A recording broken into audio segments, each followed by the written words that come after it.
A very good evening to you, and thank you so much for joining us on this edition of Spectrum Xtra, live on Radio 1 FM 90. It's a Friday, there when we review the major events of the week. Today we'll be looking at Uganda's diplomatic challenges and our image abroad. Well, this week we learned that the Canadian government decided to expel our ambassador, Joy Ruth Acheng, after she was recorded clashing with members of the National Unity Platform Party in Canada. They exchanged bitter words, and Ambassador Acheng is heard in a video clip threatening to call the police to have them arrested. She also engaged in, she also accused them of engaging in what she called useless demonstrations aimed at destroying the image of Uganda. But we are actually told that her expulsion is, has more other issues to do with how she has been conducting herself in Canada. Now, this story came at the backdrop of another one where we were discussing the situation at our embassy in the United Arab Emirates.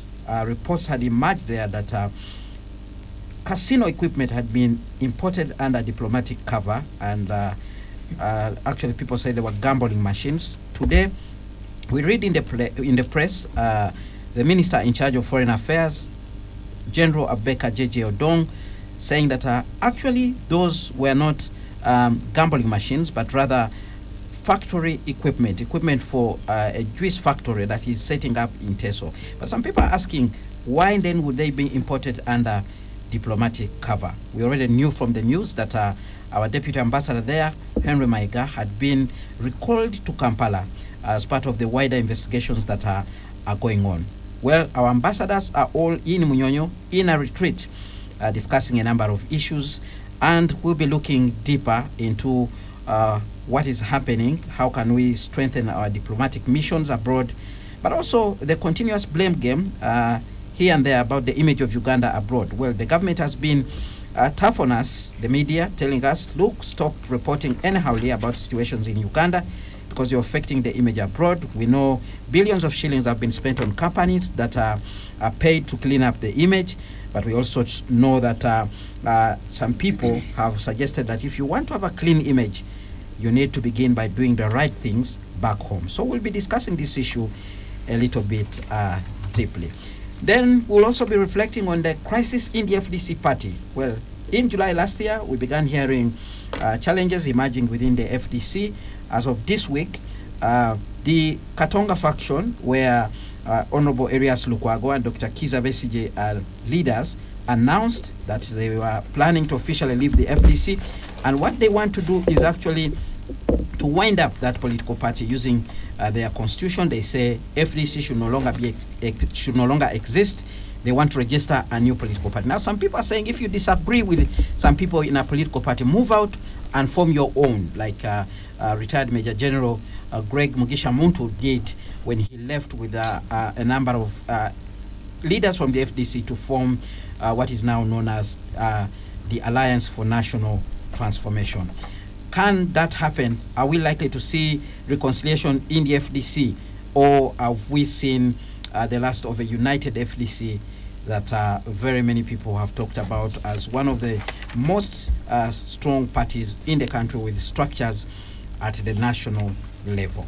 Well, I have a panel of 4 to discuss this issue. Let me introduce Ambassador Edith Grace Sempala. She's a retired diplomat.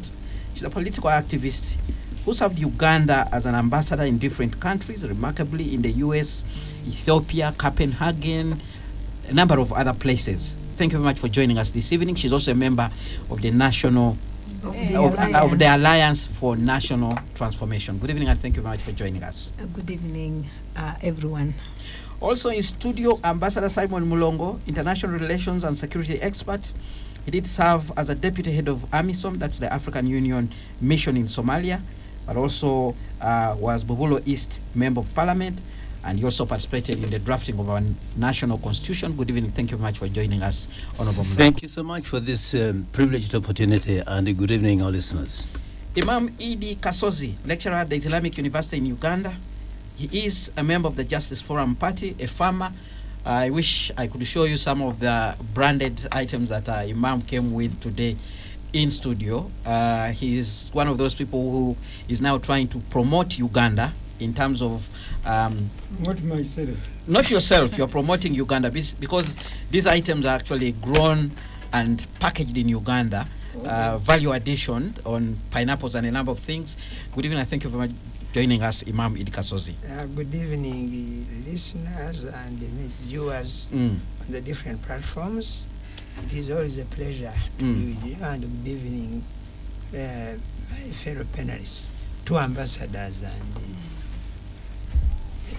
a pundit. I hear you call them pundits. Right. Thank you very much for joining us. Also in studio, Ms. Perry Aritua, Executive Director, Women Democracy Network, lawyer and pundit on governance and human rights issues. Thank you very much for joining us, Perry.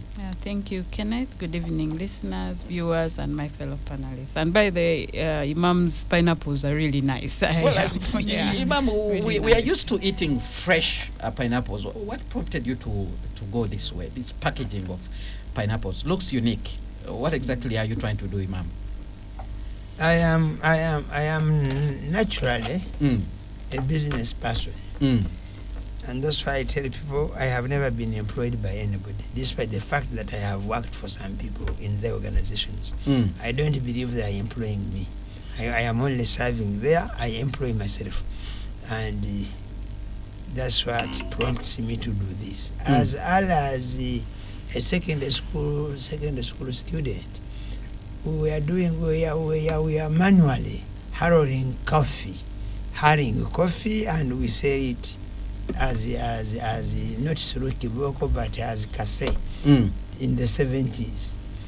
So now when I grew up and I started farming, I realized that farmers in this country, they have a bigger potential, but the potential is denied by middlemen you find in the markets, and they just a real abuse. That's the word I can use. They abuse. And one time I brought my fruits and I gave them somebody to say. When I came back, I said, no, the price has gone down. I told him, oh, sorry. If it is the case, since the ones remaining, put them on my car and pick up, let me take them. He said, no. I said, no, I'm taking them. I better go and give them out free rather than giving me what is not due to them. And since then, I began to think of this. Fortunately, I went to an agriculture fair in Bahrain. It's a desert, but I went there for a trade fair. And that's my first time to see a dried pineapple. Actually, all the pineapples I had taken for demonstration, this lady who was drying is the one who bought them from me. While in Bahrain, you know, inside Bahrain, like inside Kuwait, their money is always bigger than any currency. If you are within their country, you don't tell them you have a dollar, you don't tell them you have a pound. The amount, like for example, in Bahrain, one Bahraini dinar is equivalent to $3 US. Even in Kuwait, the same. So I sold my pineapple at 10 dinar, which was $33. One pineapple. But here, a pineapple here is so many American cents. A bigger pineapple, 2.5 kilos or 3, is less than $1 in this country if you are a farmer. So since then I said I will one day do the improvement, and alhamdulillah it has come. Most of the paperwork that has remained, been hanging around, has been done. I have registered the Imam Kasozi Agro Farming Limited. It is now a registered company, So you're adding and value. I am processing my pineapples. I grow them, I process. But I also now, because the market is beginning to be big, You will start buying from other farmers. I started earlier. I was already actually helping my neighbors to sell their pineapples. I don't buy from them. I sell for them. All right. So that they get a good price. All right. Thank you very much for that explanation, and we really hope that you get the support you need, because one of the things that we know in Uganda that most businesses don't get to see their first may birthday. have the support of Allah subhanahu wa ta'ala, not people. The people cannot support you. Because the moment you make a fortune, some of them begin to look at you badly. So, but may I rely on God? God will force them to support me. Imam Idikasos, I want to promise you that here we will continue to look at you very well, and you'll continue featuring on this panel as you've been doing. Now, let's kickstart our discussion, and I'll begin with you, Honorable Simon Mulongo. There's a big discussion going on about our diplomats abroad and how they are representing the country, and of course it's triggered by what happened in Canada the other day, but also we know the situation in the United Arab Emirates, and there's this consistent discussion about whether we are deploying the right people to do this representation of our country abroad. It all has something to do with our image. If we have a bad image, then it's not good news for Uganda. What's your take about this discussion, and do you think we are doing the right thing in terms of positioning our country?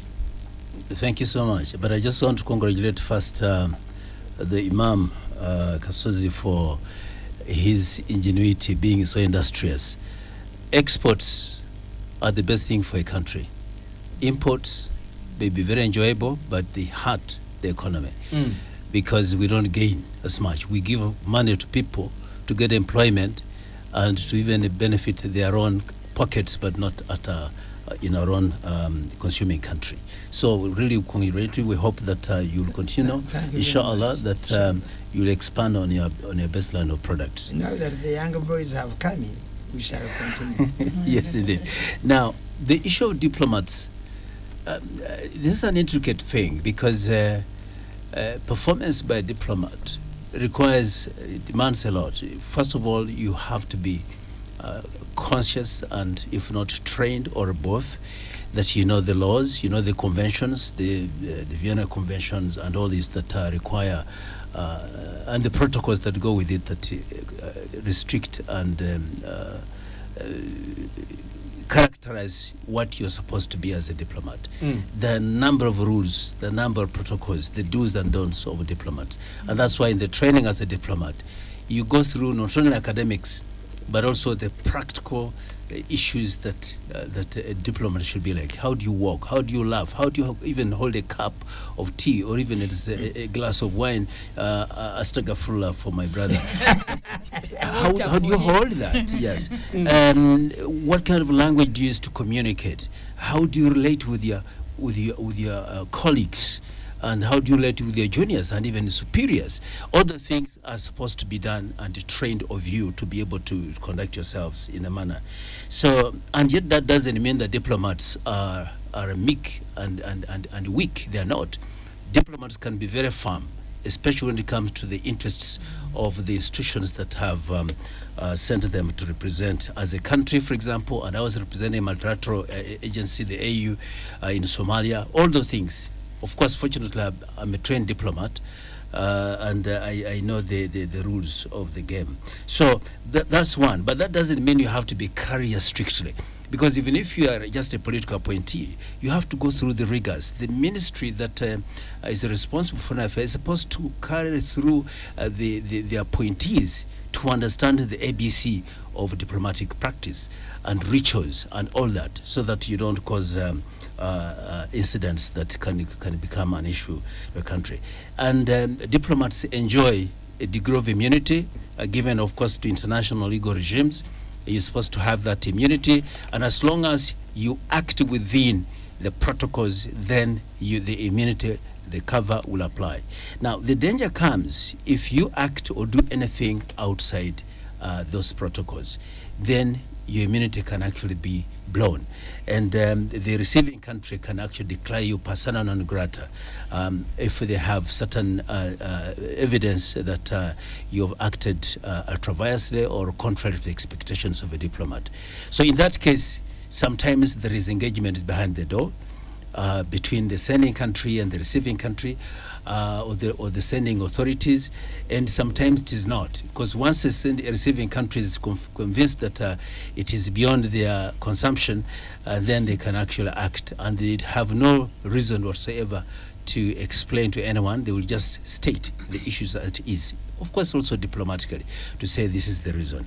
Now, of course, that now your question was, is it that because Ugandans out there are not good because we've had a number of cases? To me, I think we have to go case by case and look at it. And sometimes it is very important to get facts, because when I had an incident in Somalia, the media in other countries reported well about the incident, because they really went verbatim by the reasons that were given by the Minister of Foreign Affairs. But Uganda started adding in a number of things even before talking to me, and it was not me to speak. That reminds me, yes. we were also told here that you were expelled from Somalia. Yes, I was.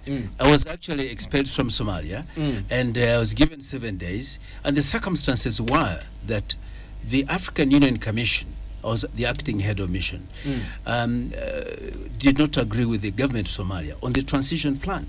The security transition plan was such that they were supposed to have, as we reduce our forces, they were supposed to also be generating forces to replace ours. And for them, they did not want that, because they had issues with the training. They had issues of force generation. And they were trying to give us a scale that per year we should reduce by 4,000. But what you're saying, look, we can't, because that will now compromise the security of our forces who are positioned in various areas of the country. And once we do that, it means if per forward operating base there were 300, they will come down to about 100. And that means they are vulnerable. They can be overpowered by the Al-Shabaab. And so we said we cannot do that. So disagreement was how the transition plan was supposed to be implemented. And that was the plan 2018-2021. And indeed, it collapsed. Yes, I left because this was not a personal problem. It was disagreeing with AU, and because of that, they said I should leave as an expression of displeasure towards the AU. And indeed, when I left, the AU reassigned me. From there, I went to Kenya. From Kenya, I went to Addis, and I was overseeing the Sahel programs. So really, it's not that it was personal. If it was personal, then it would have perhaps been sent home. So for that matter, the issue is we need to get facts. Even the case of the ambassador Honorable Cheng in Canada, we've seen a clip that's circulating. And we need to know the extent to which that means is a violation.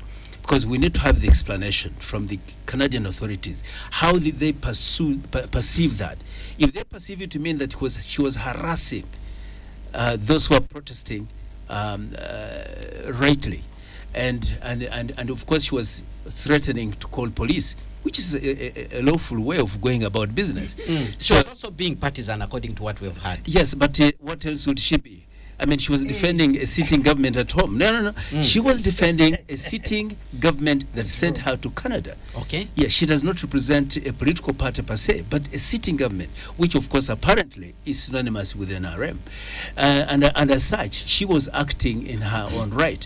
So the issue is, was the government in Canada taking that to mean negative? Were they interested in any partisan politics in this country?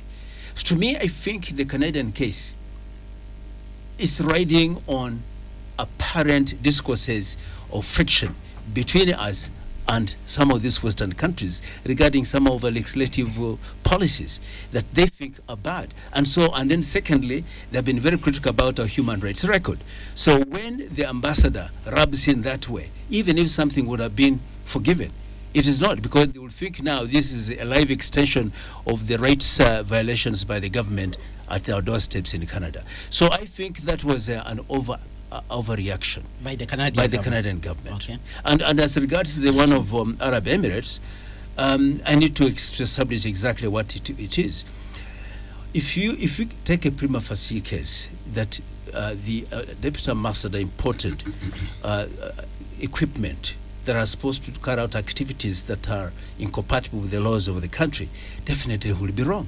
But if he had equipment that are not necessarily that, because we need to confirm as a country, confirm that this, because the minister has come out to say it was not actually to do with the casino, that it was to do with some factory or fruit factory. Yes, that he is personally setting up in Teso. Yes. So we need to go to the bottom of this. Is the minister right? If the minister is right, then we need to seek recourse to the thinking that's in the public domain. All right. So to me, I don't want to say somebody is innocent until we go to the bottom of some of these things. All right, Spectrum Xtra on Radio 1 FM 90. We're going to go for a break now. When we return, we'll hear the views of Ambassador Edith Grace Sempala. We also have in studio Imam Idi Kasozi and Miss Perry Aritua, who will also weigh in their views on this particular issue. Now, stay tuned to Radio 1 FM 90. We continue after this break. Thank you so much for staying with us on Spectrum Xtra live on Radio 1 FM 90. Review of the major events of the week. We are looking at Uganda's diplomatic challenges and its image abroad. And this discussion is actually prompted by the manner in which the Canadian government expelled our ambassador, Joy Ruth Acheng, who, according to what we saw, arrived in the country yesterday at night, reporting back to the deployment officer in Kampala. And we also have a situation in the United Arab Emirates where our embassy is said to have, cleared what some people thought were a casino equipment, but the minister in charge of foreign affairs, Jeje Odong, now saying they were actually equipment for a fruit factory in Teso. Now, let's hear from Ambassador Edith Sempala, based on her experience, extensive experience as a diplomat, to weigh in on this kind of situation, but also tell us some of the do's and don'ts for a diplomat out there, so that we can be able to understand clearly whether our citizens who are representing us abroad actually doing the right thing. Over to you, Ambassador Edith Sempala. Yeah, good evening, Kenneth. I also want to congratulate Imam Kasazi.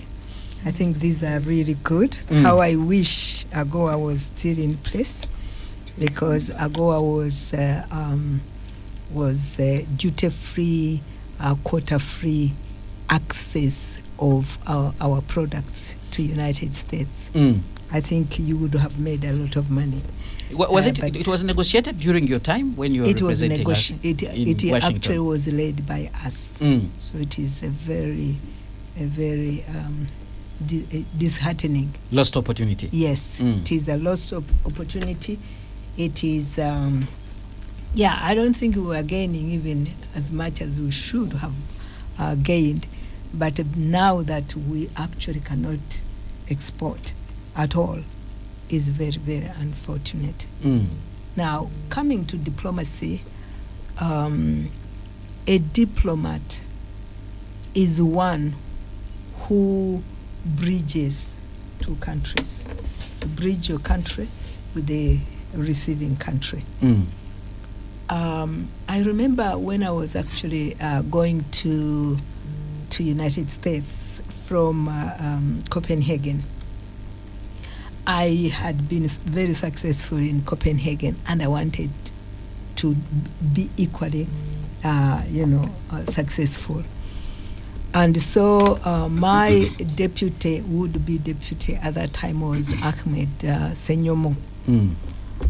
So I sent him a message and I said, the late.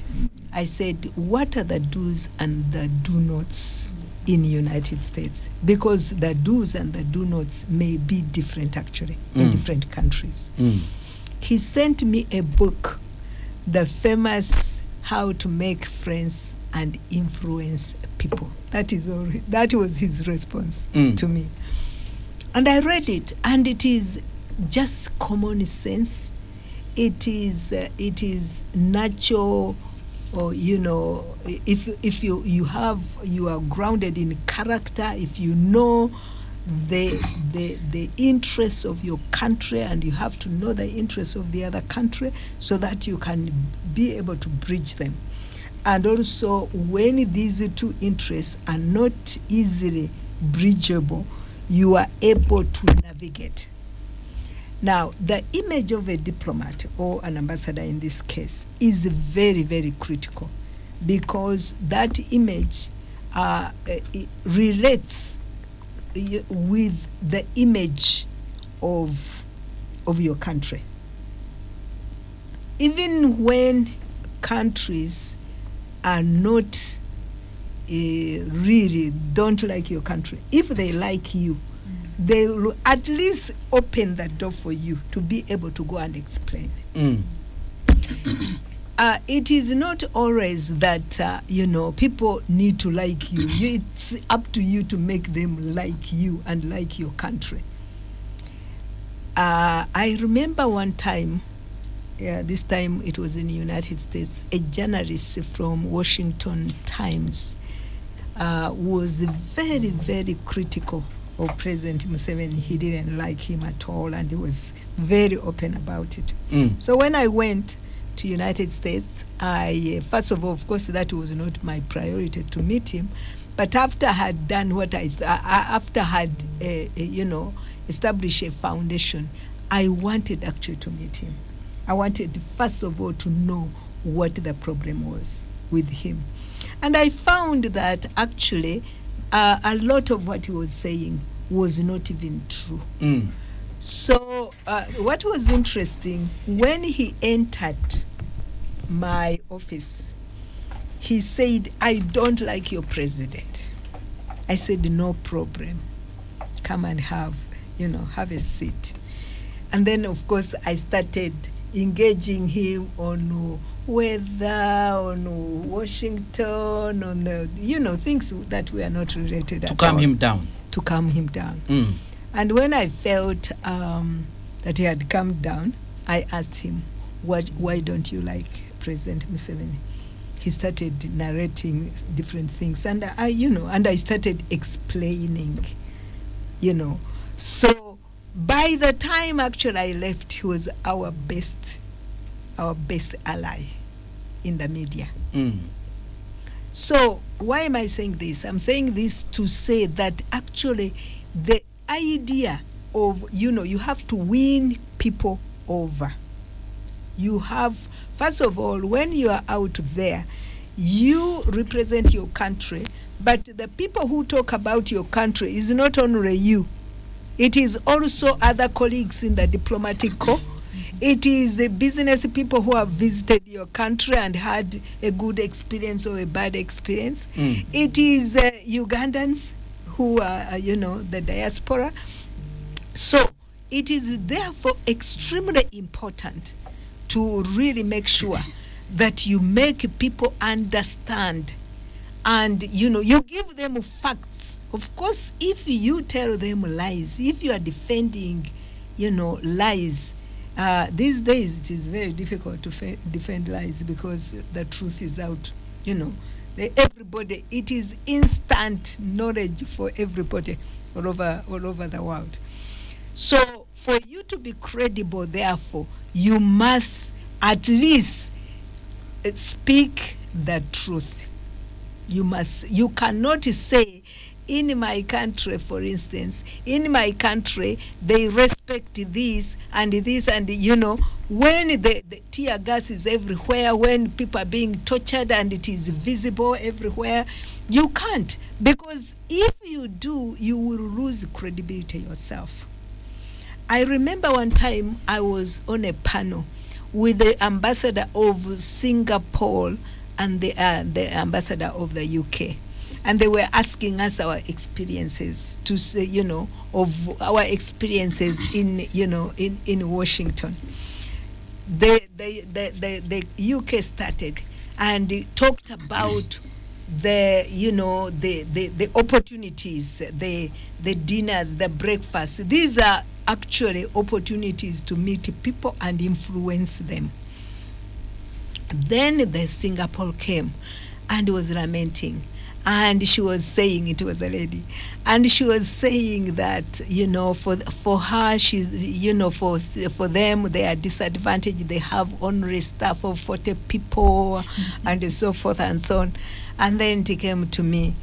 It was very interesting. Then I said, for us to have a big embassy of 6 people, and and we cover the mighty, United States. So what we do is we make friends and appoint them ambassadors of Uganda, and everybody laughed.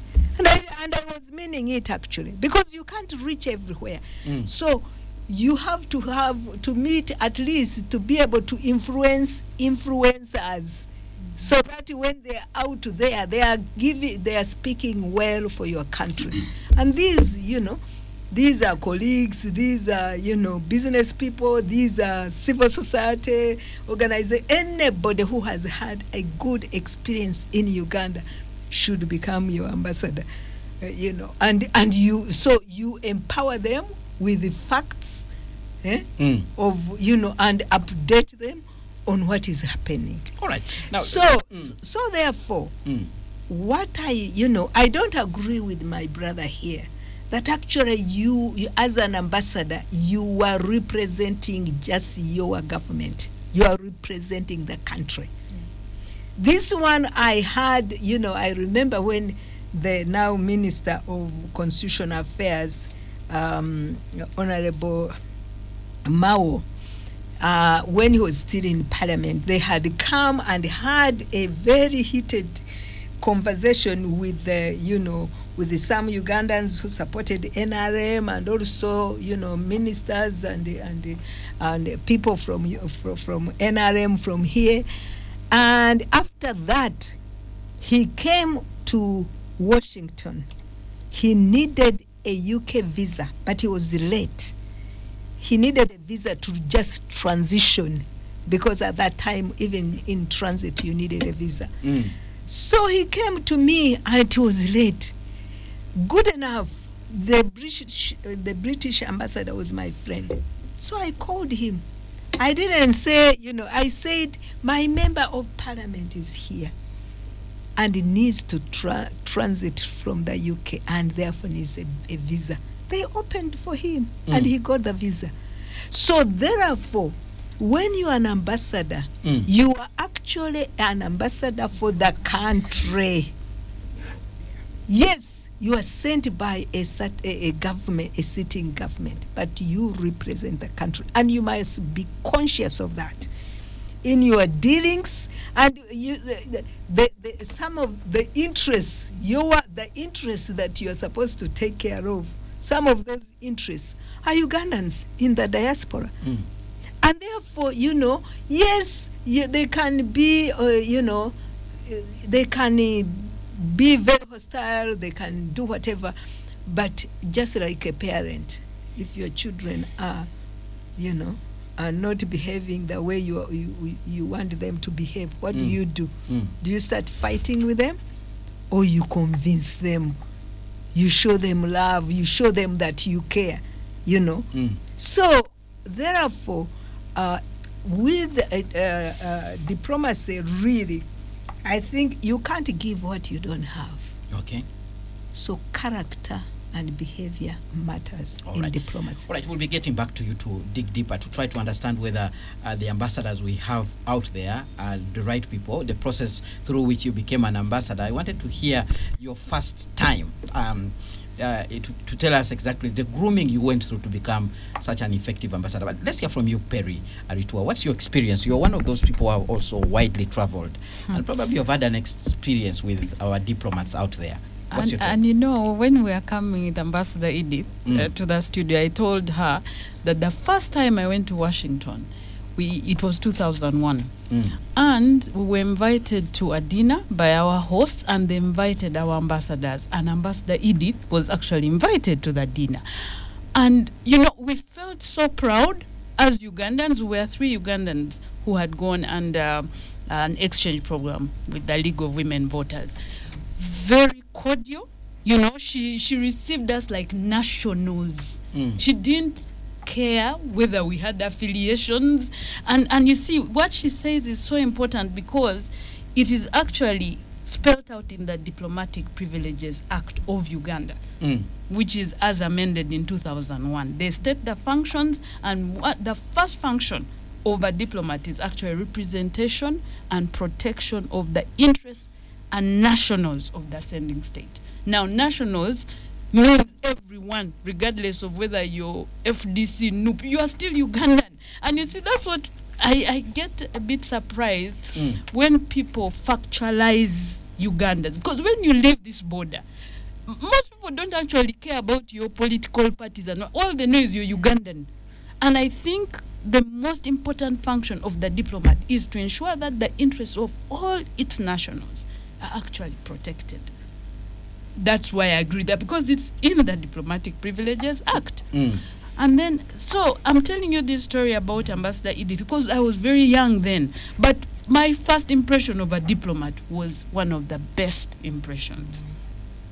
And you see, that doesn't leave you. So when I met her, now at this stage, I told her the story. So for me, she became a friend because my first interaction with her was this diplomat who actually was happy to see us, asked us about our stay, wanted to know where we were staying. And yet, you know, at that level, you're young and you're looking at, oh, this is a very powerful woman. She's representing your country in the United States.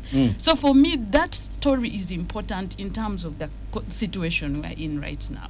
That as a leader, there are certain traits that you must have, that even when you don't agree with people, you're out there, you must be able to be analytical, calm, and be very, you know, you must understand this context, that they're not going to give you an easy ride. They're telling you there are things happening, but how do you handle that issue so that you remain above what we saw in the video? For many of us, frankly, I was quite disappointed. And I wanted to read verbatim what the Minister of State for Foreign Affairs said about this particular incidents of the ambassador. I think it was reported on August 17th in the New Vision. And he was speaking about, I think they asked his view on the reaction of the Ugandan government. And this for me is an official view, you know, saying... have you forgotten the word? No, I'm reading it verbatim because when he was... Minister Okello yes, he said it's true, she's scheduled to leave on August 17th, that they have declared her persona non grata. She's actually supposed to return, I think, on August 21st. Then he says, I'm extremely disappointed that she has been declared persona non grata, which means you are unwelcome. Therefore, for all intents and purposes, in this case, she fell on her own sword, and it has got nothing to do with the relationship with the Canadian government. So, you know, when you read between the lines, what is he saying? If they tell you fell on your own sword, that means there were things he knows, you know. So for me, I think it is foolhardy for us to sit here and defend when the official government spokesperson, in this case, the Minister of State for Foreign Affairs, is saying, you know, she fell on her own sword, meaning there are things that must have happened before this particular incident. So in a nutshell, there's need to build character when you're given this position, because you are not there just as a party person. You are representing the government of Uganda, which comprises of all citizens, regardless of whether you hate, I don't know which party or what, they are Ugandan. All right. Let's hear Imam Idi Kasozi. No. Your quick comments on this issue. You know, thank you very much. I would like first of all to thank my colleagues who have encouraged me to go and work hard. I hope I will work hard. Don't overstretch it and I give you an invoice. don't mind, I will pay. I don't take favors. No. No, I will pay. If it is to pay, I will pay. But all said and done, these two incidents interested me.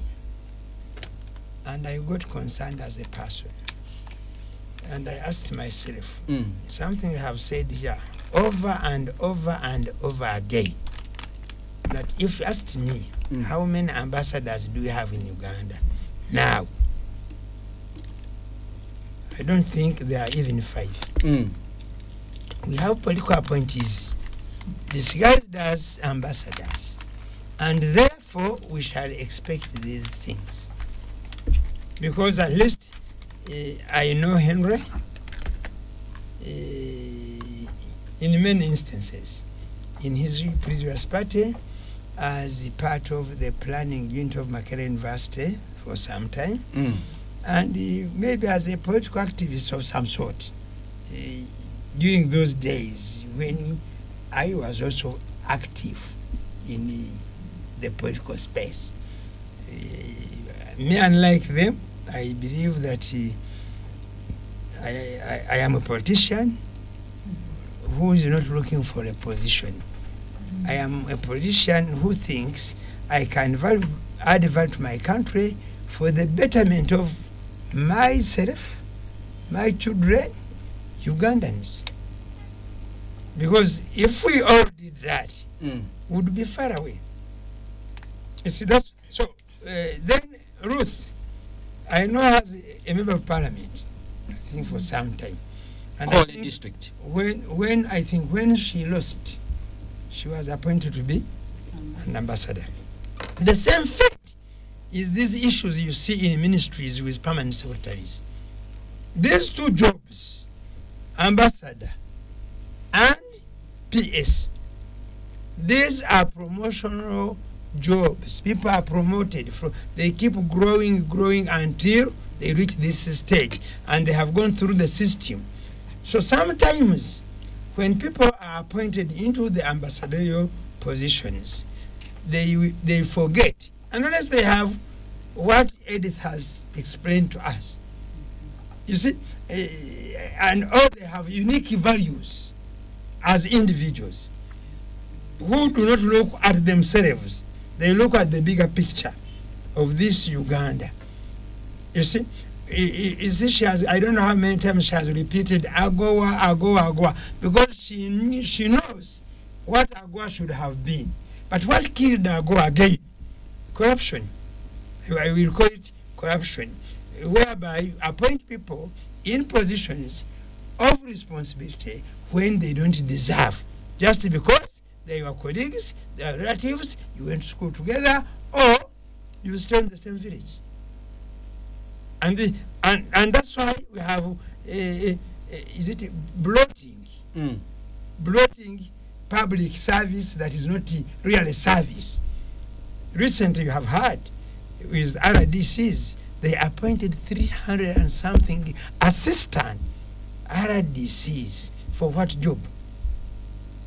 Just to pick money with no value addition to the nation. So I think it could be the problem. Of course, I have seen the clip. As I think Simon has said, we cannot just choose until we have done a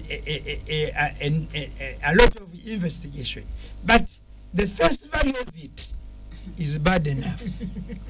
I remember, you see, I have some students of mine who have been appointed to be ambassadors.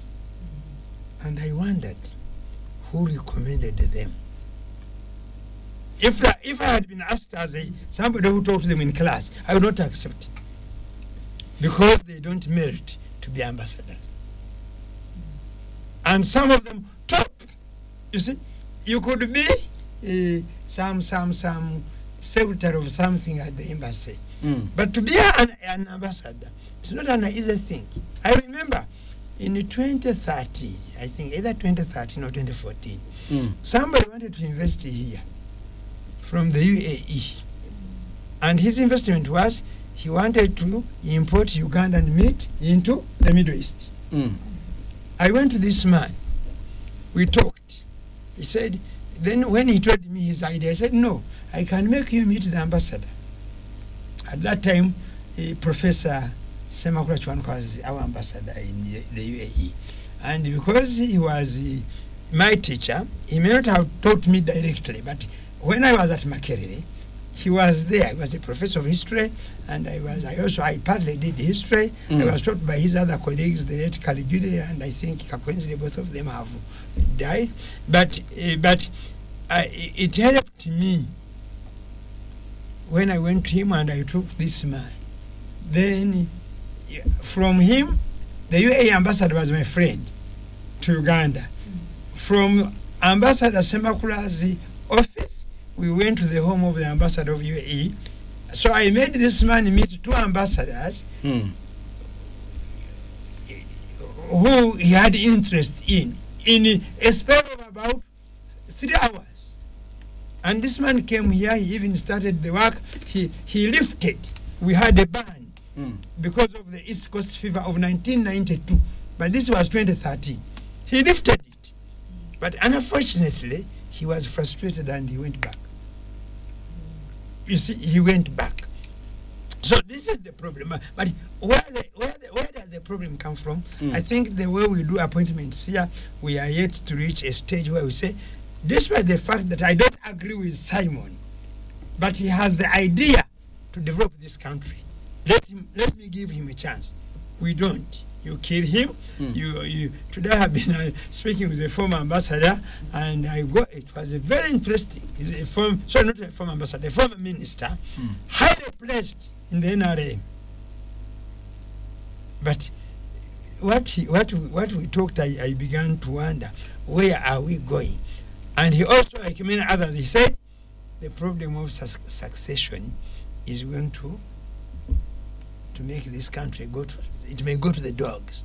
So, but the gist of the matter is, if you look at these two people now affected, and the way I saw, you see, even at my stage, I have my philosophy. If I came here and talked something, somebody picks it, and he does not merit to sit in my class, the one I teach, even if he says what, I will never respond to him. But I saw the ambassador exchanging with these boys, I call them really boys, younger boys, who somehow got a visa mistakenly, and they found themselves in Canada. And therefore, they have nothing to lose. For them, just because they are in Canada, is success enough. Should the ambassador behave like that? So Simon he would have feared to say what he said because it was about him, but he told you this was not my personal thing, this was a whole whatever, and when this happened, this is what follows. Why did it follow like that? Because he behaved diplomatically. So we need to go back, all right, and do the training, also so that even the support staff we give these ambassadors, some of them undermine them even when they know what to do. That's why in some countries today, if probably Edith had not gone to our aunt, probably she would be recalled to be an ambassador somewhere. All right. Because we have these cases now. People who have retired Extra because on Radio 1 we have failed to appoint the ambassadors. Thank you very much for listening to us. We're going to go for a break. When we return, we'll get rebuttals. We'll begin with the Honorable Simon Mlongo, but also we'll try to make sense of this issue. Can we train the ambassadors? Is there an institute that trains ambassadors here in Uganda? Is it something that we can do? Should we be moving away from political appointees to strictly career diplomats? There are people like Imam Idi Kasosi said who grow through the ranks. You hear people who are called first secretaries and so forth, and then they're elevated to become the ambassadors. You can be an ambassador here at the headquarters, at the ministry here, before you are posted. All right, let's go for a break now. Well, thank you so much for staying with us. This is Spectrum Xtra on Radio 1 FM 90 review of the major events of the week. My panel this evening, Ambassador Edith Sempala, a retired diplomat, political activist who served Uganda as ambassador in different countries. She also comes from the Alliance for National Transformation Party. Imam Idi Kasozi, lecturer at Islamic University in Uganda. He's also a member of the Justice Forum Party. Ms. Perry Aritua, Executive Director, Women Democracy Network, lawyer and pundit on governance and human rights issues.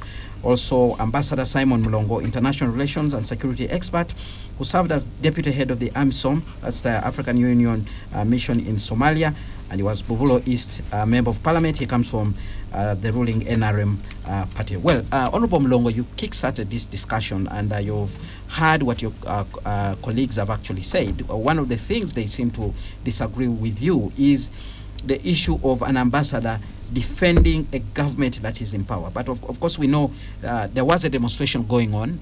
Most of these people that the ambassador Joy Ruth Acheng clashed with were members of the National Unity Platform. They were carrying out a demonstration, and also there was another group of NRM members who are also joined by the ambassador to actually counter what the NUP people were actually doing. Do you still believe that that was in defense of the government? What would be your take on this issue? Thank you very much. Well, first of all, the Geneva Convention 1961, Article 3, spells out exactly the responsibilities and therefore ground the foundation for diplomatic representation in a receiving state. And it outlines the fact that they represent the interests of the sending state. And the state is not just a state, but actually the government, because it depends on the policies reigning at the time.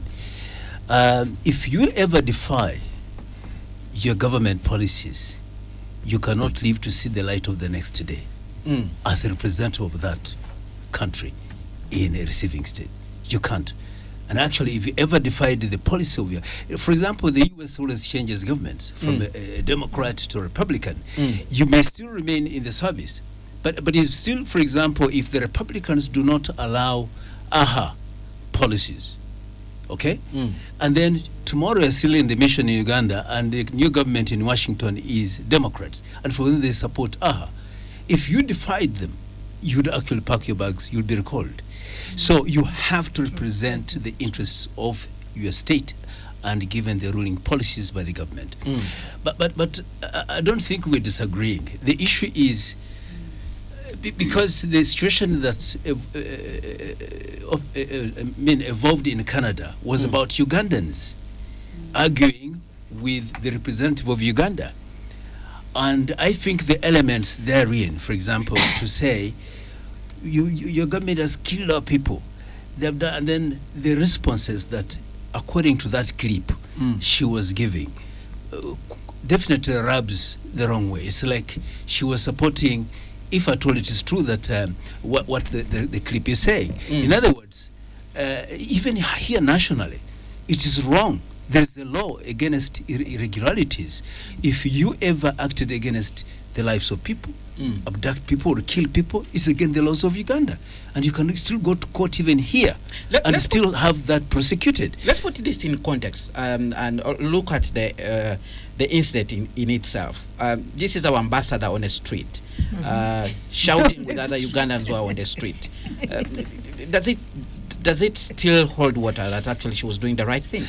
Well, representing the government. The training of a diplomat is such that you don't lose your cool. You're supposed to maintain 3 principles. You must maintain a cool head, you must maintain a warm heart, and cold blood. Those are 3 fundamental principles of a diplomat. How can you have a warm heart and then you have cold blood? A cool head, in other words, you don't lose your temper at any time. In fact, you could maintain your temperaments until you are in your bedroom and then you break down to cry. So you should never lose your cool. And then the warm heart is that you must be very generous in outlook, and that's very, very important. And then the cold blood is such that you must never, for example, be generous with information that is not supposed to be, for example, shared. You know what's classified, and so on and so forth. So I think the judgment on her in this case, if the clip is what we can go by, is that she was exchanging in a manner that reduced her to a less than a diplomat. To me, that's the fundamental thing. But I didn't say that she should not. Of course, you have to welcome all members from your country, because the issue is Ugandans. It doesn't matter whether you're from opposition or whether you're from a kingdom or you're even on the street. It doesn't matter, as long because you represent that country with the nationals. And remember, NUP is not an outlawed party. If, for example, you go there and you say, I'm an LRA, I'm protesting, because you're an outlawed group, so you cannot be entertained by the representative. So I want just to affirm that a diplomat must represent the interests of their country. If you ever defy those interests, definitely you'll be fired the next day. The other issue that was raised was whether these diplomats, because colleagues have touched, you see, formation of character and discipline can come in many ways. It can be innate because of how you're born, how you're cultured, and so on, but also it can come with training. And this training is very important because we acquire additional skills and the etiquettes as you grow into your profession. You can actually be totally political, but you have the traits of a diplomat. And moreover, there are some elements of training they undergo. I know in Uganda you don't have a fully-fledged institution for training, but they have some, can I call it makeshift, some arrangement to induct the diplomats appointed to understand the ABC of diplomacy before they go. We don't have a full-fledged institution because most of the ministries responsible for foreign affairs across the globe, they also have institutes for foreign and diplomatic training, which are formal. Isn't that a big gap? Well, as a country, if we are trying to be strategic. Well, I wish actually there are two things that I would say about my government. Two things: we need a fully-fledged institution for training, and even if you're from politics or from kingdoms or from wherever it is background, you can be trained for a period of certain months. So that you know the rigors of diplomacy. The other thing that we don't have is the written policy, foreign policy. Yes, we've had arguments. I was in Parliament and we were saying we should have an expert draft, a consultant draft a policy for the ministry, and it goes through the rigors for it to be domesticated as one. But people were arguing and we never even had it. So we don't know even what we stand for. No, we know the values. Of course, policies can either be written or unwritten. There's no doubt about it. We know what Uganda stands for. Even the foreign policies. Will we still know what Uganda stands for? No. Even after President Museveni leaves, because I was in another forum where we actually discussed, and most African governments, the person who is in power determines the foreign policy. While in other countries, there's a policy that even the incoming government finds in place, and it's very hard to change. Yeah, well, there are three levels here. At the strategic level, there are nuances that are attached to a foreign policy principle, which is nuanced towards the ruling government. There's no doubt about it. There's no straitjacket policy that every government must adopt.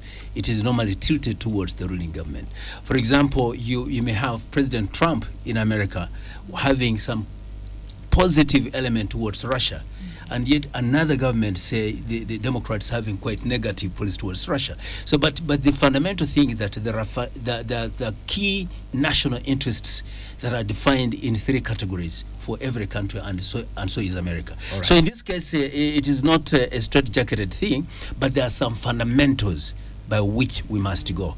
In other words, if you ask anybody on the street, what are the fundamental interests of Uganda, they should be able to state it. So we need that. And foreign policy is supposed to be crafted with the participation of the citizens and think tanks and other consulting groups, so that finally when it is penned off by the fountain of honor, there's ownership. It encapsulates all the thinking and the feeling of the communities, of the population. So the point I'm trying to make is that as you wind up, I wish that we could go further. I know we have some blueprint in terms of documents, but I wish it is much more than that. That is grounded into something more formal, like a publication that is known, that can be referred to even in academics and so on.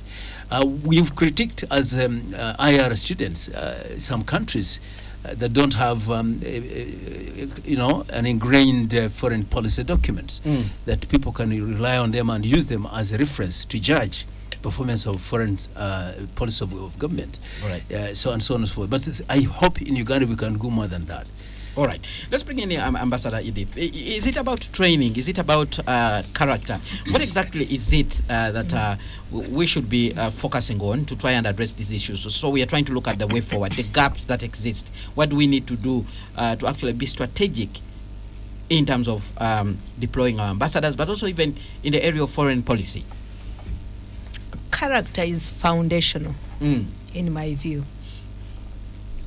Training is critical. It is very important. But the training is really not in how you are going to behave, but the technical discussions, negotiations, because you carry out those as well. You know, being able to market, because you see ambassadors or diplomats are marketeers for their countries. And therefore, you must know how to market. You must know the product in and out in order to market it well. But, you know, the etiquette, it really comes from knowing, first and foremost, that you are not an individual. You are the face of the nation, of your country, in the respective receiving countries.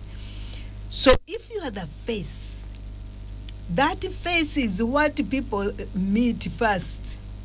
And if it is pleasant, people are able, are able and willing and interested to explore more. But if it is not, it is very, you are shut off. And as a diplomat, you can be shut off. Yeah, when people, So, to me, what the minister said, that she fell on her own sword, speaks volumes. It means they knew. So, and if they knew, why didn't they do something about it? Why did they wait for the country and for the government to be so embarrassed? Not only the government and country. I understand she was also the dean of the African Diplomatic Corps, which means Africa also suffered. So, so to me, therefore, it is important that diplomacy is valued and taken seriously. And that if you want somebody to be, if you have a political activist, then deploy them here. I mean, we know how many, advisors and so forth and so on. But don't put them in positions which can be fatal for the country and even for the continent in this case. Because you see, once you lose, say once, there is a completely different government and a different ambassador, and people are saying, it is, it is great. But to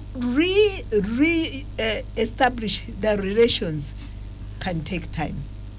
That is why even when countries don't agree, they do not, they do not break diplomatic relations, because those relations are not based just on the interests or the, I don't know whether you can have the interests of a government which is not the interests of the country or the interests of the citizens, which can happen, especially in African countries.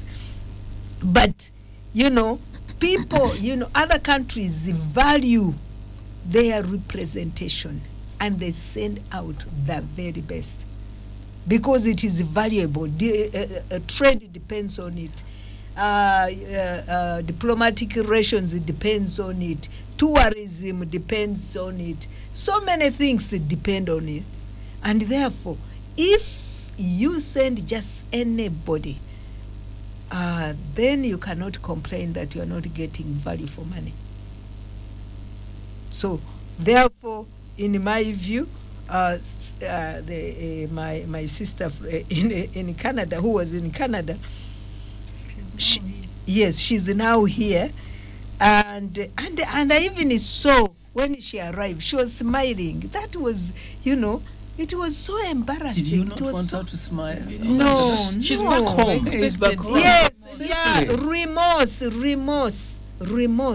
Because now it means, actually, if she got any other, she has learned nothing. She hasn't learned anything.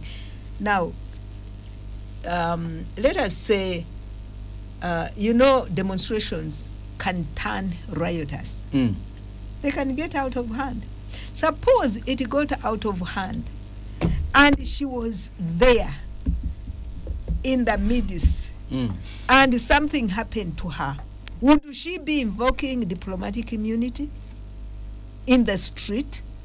No. There are things that are not done, especially when you are carrying the image of a country. All right. We have comments coming in. Mokasa writes in and says, most of these ambassadorial positions have been reduced to welfare jobs. It's not surprising, therefore, that these people are acting like RDCs. They have to please their benefactor. We have another comment. Specturm Xtra, Makerere University is charged with training of diplomats through its Department of Political Science and Public Administration. There is a specialty of international relations and diplomacy, and some of the career diplomats went through there. That's a comment from Carol. Then we have another comment. Anderson, before this year ends, Uganda Management Institute, UMI, is launching a professional postgraduate diploma in diplomacy and international relations management. That's a comment from Pat. Another comment, President Museveni killed the role of ambassadors by appointing political failures and those he has brought from opposition who go into those positions with RDC mentality, not knowing it's different ball game altogether. It's not only ambassadors he has watered down, the purpose of presidential advisors too. By the time he leaves office, the reconstruction of Uganda needs will be enormous. That's Robert listening in from Kumi. Mutebi Moses listening in from Ginger West Rising and says, hello, Spectrum Xtra. How comes when President Ruto visited the USA, Kenyans welcomed him with joy and happiness, but for Uganda, it's the opposite. God bless the great Republic of Kenya. That's what he says.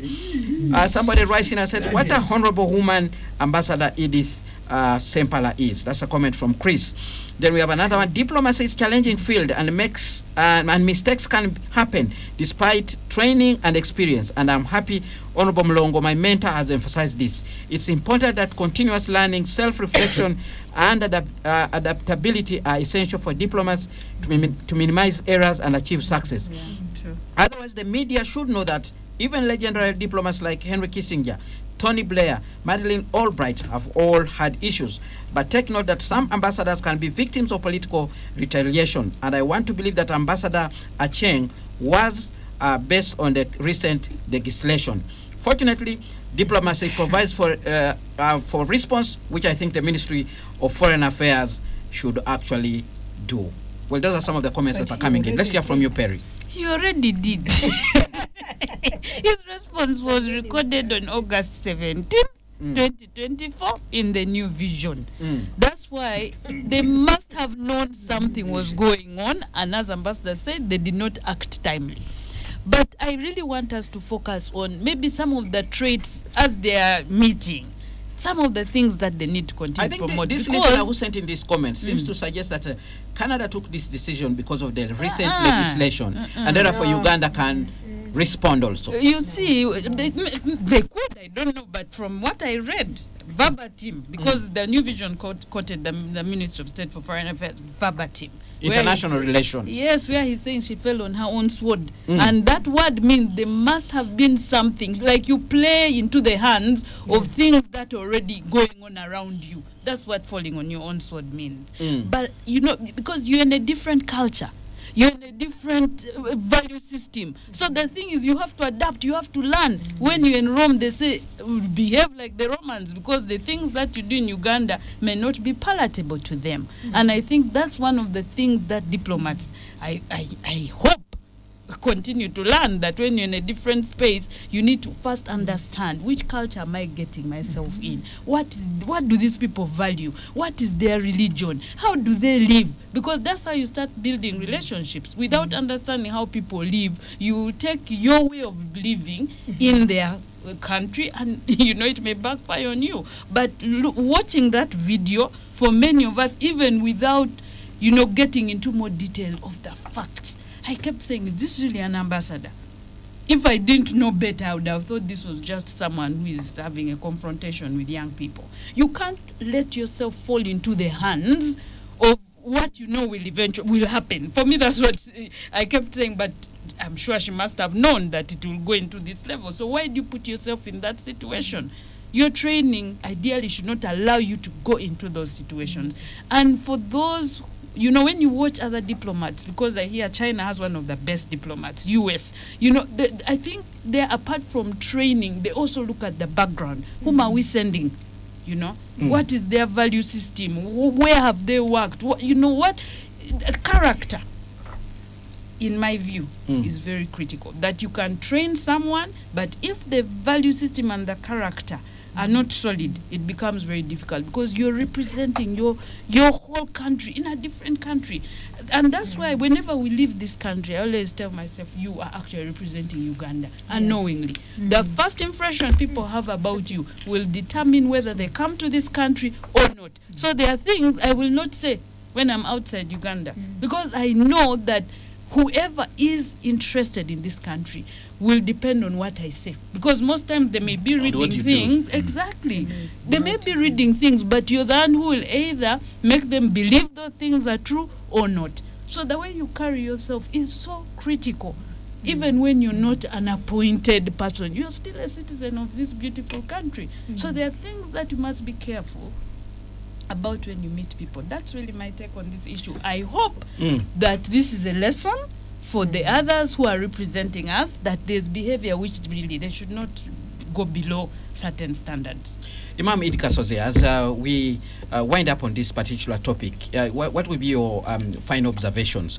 Perry raises a very important issue here that as citizens, we also have a responsibility of actually, preserving and protecting the image of our country. What we say or do outside there can also reflect on the entire country. What's your take? Because there's also been that discussion here about who is destroying the image of Uganda. Who is destroying the image of Uganda? The image of Uganda abroad. Abroad. Those who live abroad. The Ugandans who live there. But I have always said, I want to retaliate it, that it is just one simple thing. We need, each Ugandan should rediscover himself or herself. From your heart of heart to say, do I really like this country? Or I am a hunter in it. Fortunate hunter, not just even a hunter, a fortunate hunter. And the moment I tap into that one, mine is done. You see, it is very interesting that we reach this far. Then that rediscovering goes to the appointing authority, goes to the vetting team. You see, have a whole the whole team of, I think, Parliament, a commission in Parliament, which vets these people. The appointments committee. Oh, yes. Because now, for example, a person who is an ambassador who shouldn't have been. If I was the one appointing, not because I don't like her, I know him very well, we talk well, but I wouldn't have recommended him to be an ambassador. You have really mixed us up. At one time you say it is a her, and then it is a he, so you're completely... You have protected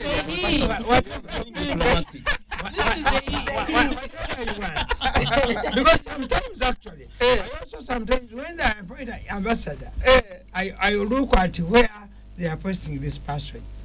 Like, if, for example, is it not the country? Not the countries. Yes. For a very long time, these have been the heart of this country in terms of support in civil society. And you see, when people just look out just on civil society and you don't know whom they are supporting, you may never know. For example, there's an organization I am associated with, UAE.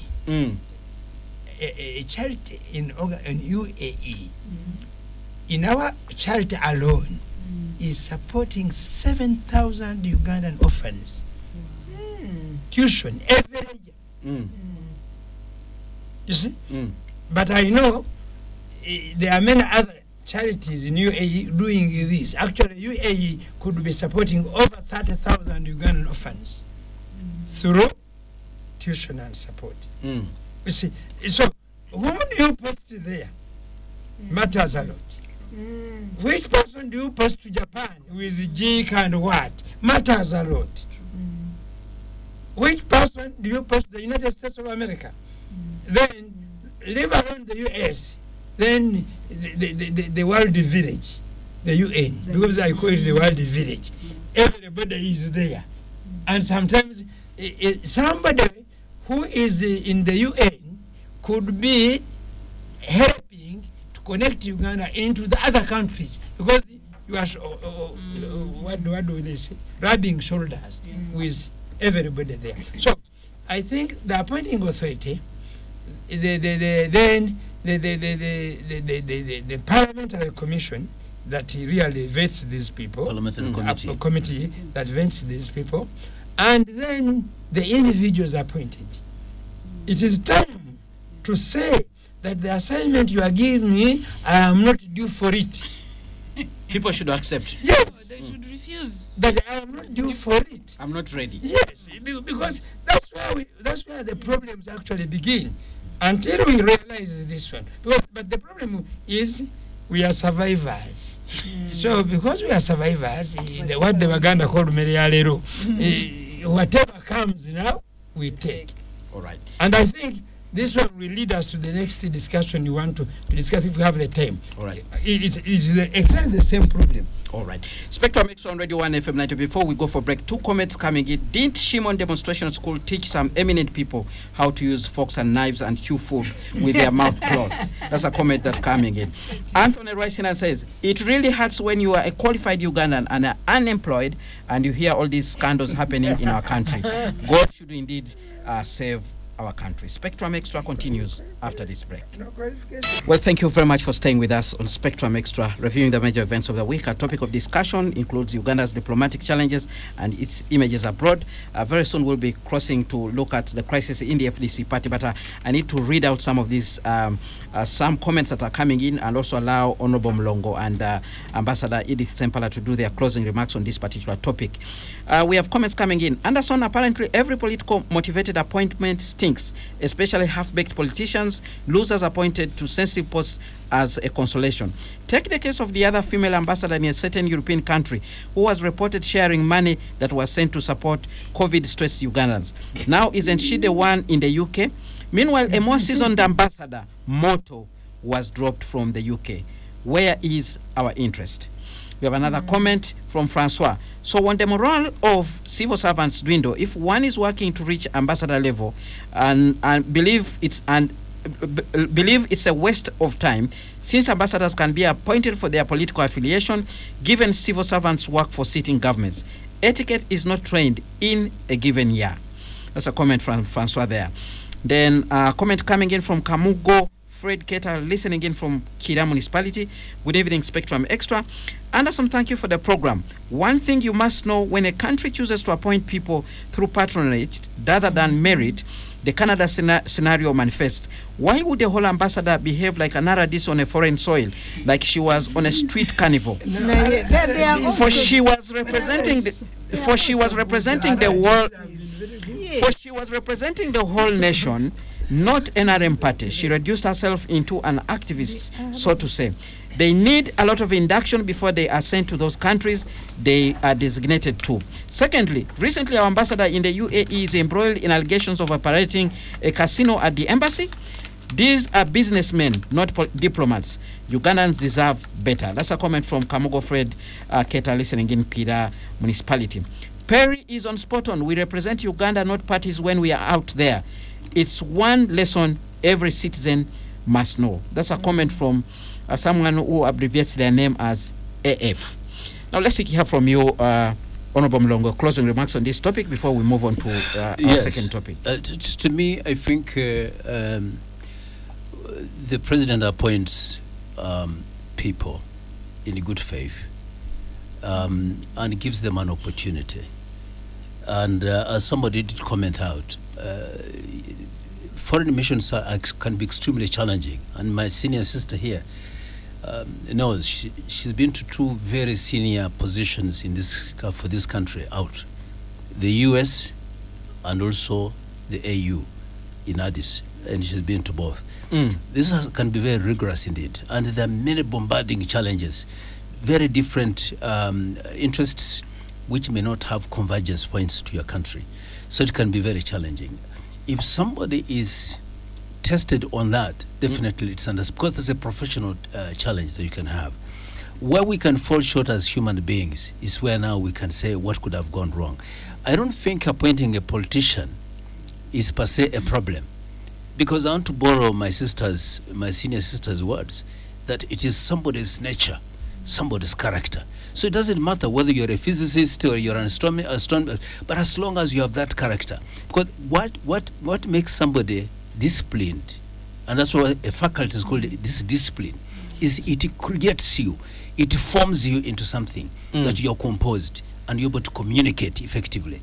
So it's just unfortunate. To me, if I'm a teacher marking, and out of 60 ambassadors, and you have an incident of 2 ambassadors, after all these many years, definitely the president passes the mark. He's well above the distinction. Not that we should entertain it. It's regrettable, it's unacceptable, but definitely the majority of the ambassadors of this country have performed very well. And for that matter, we have to look at lessons learned. What lessons do we pick from these 2 people, or 3 or 4, and therefore what else do we do to make sure that the next appointments takes into account this kind of a lesson that were picked. So to me, I don't want to be very judgmental.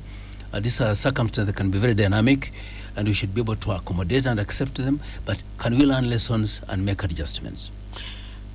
Ambassador Edith Sempalayo, closing remarks on this particular topic.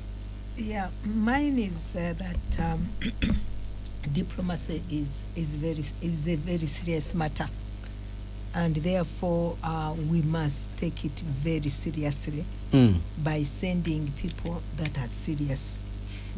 Because for me, if you are fighting in the street as a diplomat, it is unheard of. That is not your space. Everybody has a space, and the streets are not our space. Even casinos are not our space. And these things are they are known. They are out there. Everybody knows. But the fact that you think you can get away with behaving like that is very, very unfortunate. So my hope is that indeed, as my brother has said, that there are lessons learned. There are lessons learned. And that when we appoint people who are supposed to carry the image of this country, they must be the caliber that can do that. When people here talk about patriotism, if you're a patriot, there is no way you are going to mess up the image of the country. You can't. You will be conscious, you will do your best, even in difficult circumstances. And I can say that with the experience is that our missions are very much handcuffed. So if you are not, because some people have been saying, maybe some people have had, depressions and so forth and so on. Yeah, people can have depressions even here. If you are not grounded, you will certainly, when you meet challenges, you may opt for depression. I know it is a disease, but nevertheless, the way you receive what, you cannot change what happens to you, but you can change how you react to what happens to you, and that will make the difference.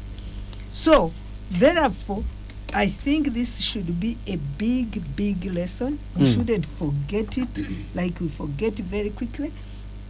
The appointment of an ambassador must be taken seriously, and we must all understand that there is a lot of value. There is so much we can gain, and there is so much that we lose when we have bad ambassadors. So my hope is that this will not be repeated, and that you will not have people, somebody talked about somebody who was reshuffled and then taken to another place, It is just like we don't care about the country or the image of the country.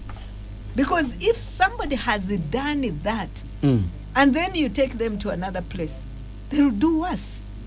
They will do worse, because for them, they don't feel accountable. They don't think probably it is even a bad thing, They thought they were supporting their party, by so I was saying that suppose something happened to her, who would be responsible? Serif plus the sending country. This time you can't blame the receiving country, because diplomats, ambassadors in particular, are expected to behave in a certain way. If you don't have those traits, learn them. They can also be learned and unlearned behaviors. So, but you cannot just do whatever you want. All right. Right. Honorable Mlongo. Yeah, I just want to say that for the sake of listeners, ambassadors are both appointment and also a rank. You start as a foreign service officer, you can be an attaché, you become a third secretary, you become second, and first secretary. Those are, like you can say, these are permanent secretaries. So they are ladders. Yeah, the ladders, and then you can come to the minister councillor, then you can become an ambassador. So even if you work at the Ministry of Foreign Affairs, you will go there and find the ambassadors. So they may serve in the missions outside, but they can also be at the Foreign Affairs as a ministry. Then you can have permanent reps, and also a rare rank of late, which is ambassador extraordinary plenipotentiary, which is also an appointment. The come to even now Professor Triamhika in Somalia. So that those kind of but members, you just know that there is that. So you can be appointed political as an ambassador to head a mission, but there are also ambassadors who are technically career diplomats who have reached that rank after some long service. All right, let's shift our gears now and look at the crisis within the FDC. We know it started in July last year. It has culminated into that announcement from Katonga that they actually want to wind down the FDC party and register a new one. But also they are thinking about the possibility of actually joining another political party. The latest we have is that they have set up a committee which is trying to come up with the name of a political party, the colors, and then they will be moving to the Electoral Commission to register a new political party. But the question is, why do they have to close down the FDC, which has other colleagues still at Najana and Kumbi? The Najana Kumbi side saying the Katonga side should move out peacefully, just like retired Major General Gregory Mugisha Muntu did, and founded a different political party. I'll begin with you, Imam Idi Kasozi. You wanted to equate what we were discussing earlier on the situation that we have now in the FDC. Give us the link, but as you also give us your views on this particular split. Should it be allowed to persist, or there is a possibility that we can actually have reconciliation? My professor of sociology taught me a very important idea, which I have adopted. He said African leaders commit the same mistakes. And he said, he gave us these 3 characteristics. There were 5, but I only remember 3. I would ask one of my colleagues or him, I will visit him one of these days, and he said, number 1, they lie the people they lead. They lie to the people they lead. Number 3, number 2, they fear the people they lead. Fear. Number 3, they cheat the people they lead. Cheat. Yes, those 3. Hey, Africa has no leaders. I took them seriously. And at that time, we were singing the greatness and importance of Mwalimu Nyerere, KK, Kenneth Kaunda, and the likes. Then he equated them to Idi Amin Dada, whom they had ousted. This professor had also come from Tanzania, has liberated, I think. He participated in the Mosh conference. And then he said the only difference between them and Amin, because he said that for the last 25 years, you want to tell us that there was nobody in Tanzania who would qualify to be president. Okay? That Amin was just impolite. For him, he declared himself like president, and these African leaders, they want to be like presidents, but for them they are polite. They don't want to declare it publicly. And unfortunately, this professor of mine ended up supporting President Museveni when he was over 25 years in leadership. And one time I had to ask him practically that, Prof, what exactly happened? That's very interesting. So therefore, what is happening in FDC is not only unique to FDC. It has been the practice in our political organizations. And even those that seem silent, the same. The reason is because people come into political work. They are not also trained, like I've been talking about the ambassadors, and then they want to take up the mantle of leading. Their interest is to get positions. They want to be MPs, they want to be chairman of C5, even when they do not have what it takes to become. And therefore, these struggles are there. I have only one simple word for my colleagues in FDC. Because what is in FDC has happened in UPC, has happened in DP. NRM is sitting on a time bomb, and for them it will be worse. Because when you see what is going on, if what is going on in social media is true, then if NRM is, but because they still have two advantages over the rest. They have jobs to give and they have some cash to give. And because of that, they are still taming their people. Otherwise, expect what you are seeing. That's what we have in Noop. May God forbid that it does not happen in my own JEMA. But because it was almost happening. What I see, I had some. I know previous. I saw some questions about your party president. They made some attempts. Of course, all that the problem is because of people thinking that they can only serve this country when they are seated in some office or position. So, what I want to see, the whole FDC should sit down, Katonga and Najana Nkumbi, and go and apologize to Mugisha Muntu. They should swallow their pride. They go and apologize to Mugisha Muntu because they all colluded then, and everybody called him as a mole is what. Today, the moles have been seen. Therefore, he actually said time will tell us exactly who the moles are. Therefore, these people should go and apologize to my OB and tell him that, you know, we are sorry, we did not see, and then use him to unite them again. Ant comes back at FDC and them. Then we have maybe one political party out of the three. Yes, exactly. So that we can again begin thinking of having a formidable opposition that will challenge the NRM with all the mistakes they are making in appointments. In you know what is in court today over the judges. All these are mistakes. All right, which we are doing. All right, Perry, let's hear from you. You've done a considerable work with political parties in Uganda, especially with the women leagues of these different political parties, trying to help them to shape things, governance, their capacities inside. You look at FDC, where they are, the characters that we are talking about, people who had that close bond. You could not actually think about that at a certain point they will be shouting at each other the way they are doing. Now, Patrick Amriato Boy, who was believed to be a blue-eyed boy of Dr. Kiza Besigye against Gregory Mugisha Muntu, who actually says wherever Dr. Besigye and Erias Lukwago will go, there will be trouble, which means he completely does not trust. And we also hear from the other camp who are actually saying in Najana Nkumbi they are clowns. They don't actually have the capacity to run the political party. What are you reading from this situation?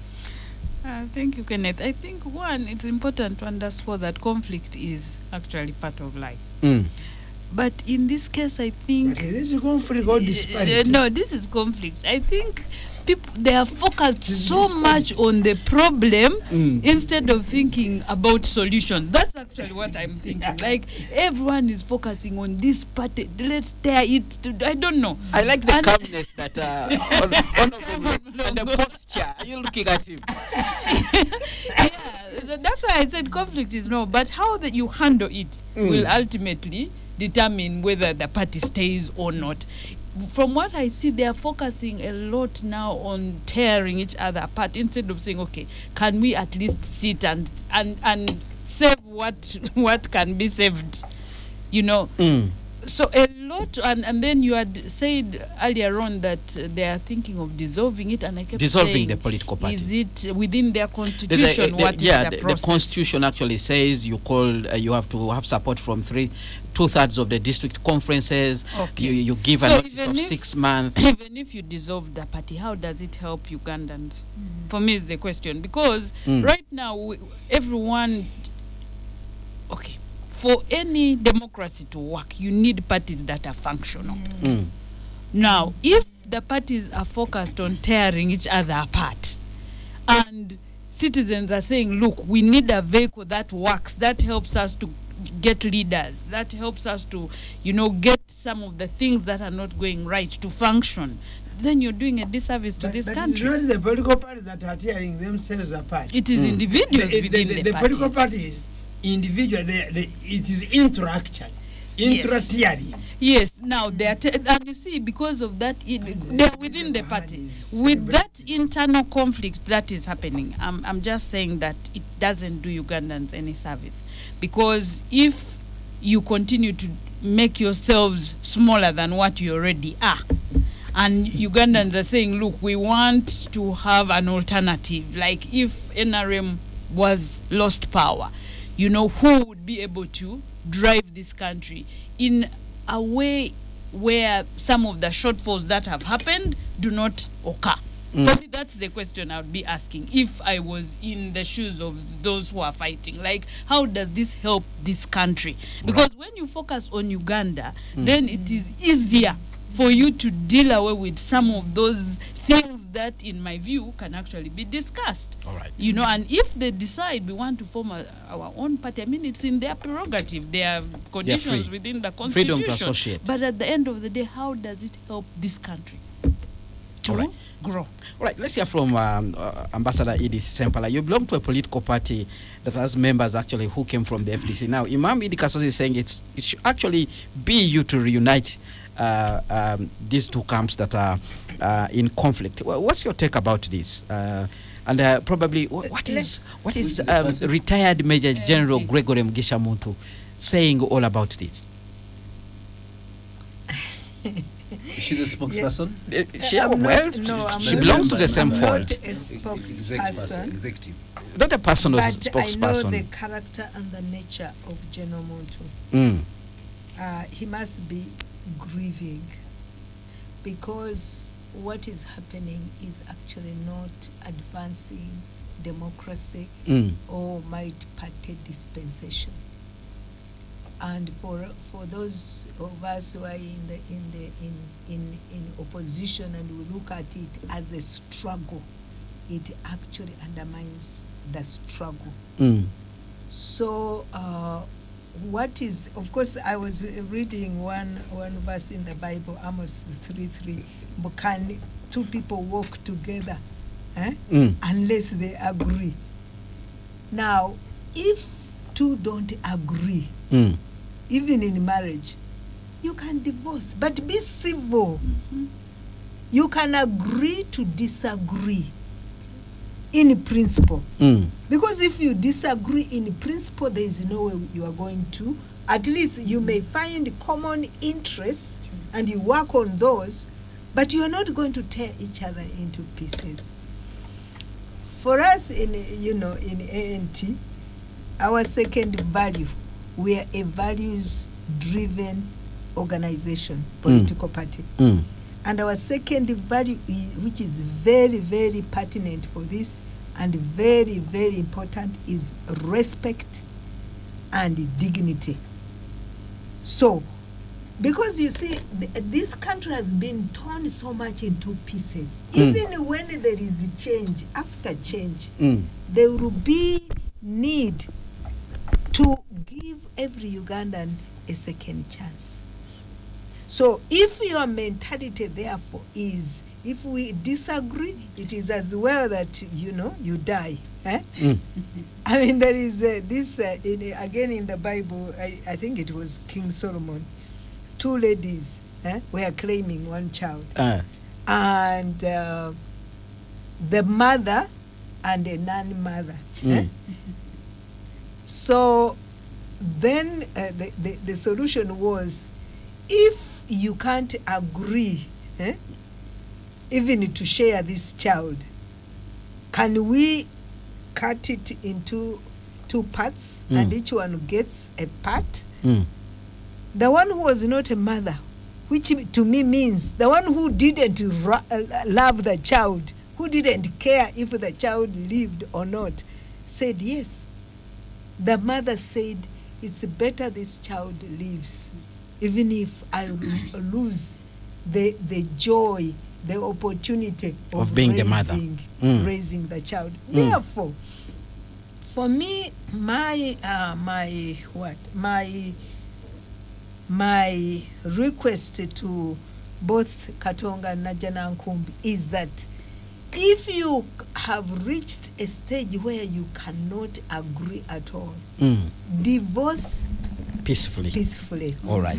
Honorably. All right. We have a comment coming in from Andrew Biaruhanga who said, but surely the focus should be on the root cause of the conflict, which points to what President said about the existence of opposition by 2026. The parties in FDC fighting are all victims of state machinery.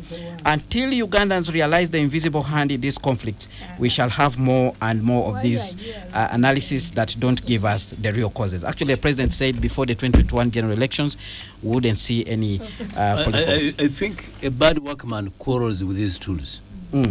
When Adam was asked about and people don't want to take responsibility.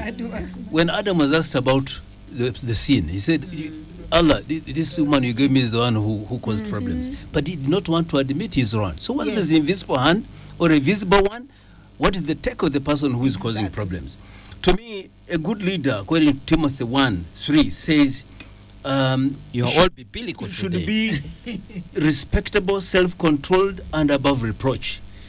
And according to Nabi Muhammad sallallahu alaihi wasallam, if you look at Surah 4:58, it says, "Judge with justice, fulfill the trusts that are owed to you." If you're a leader, so given this, our leaders are actually corrupt in their minds. They are not founding their institutional organization values based on certain things. And for that matter, they are easily swept away. Okay.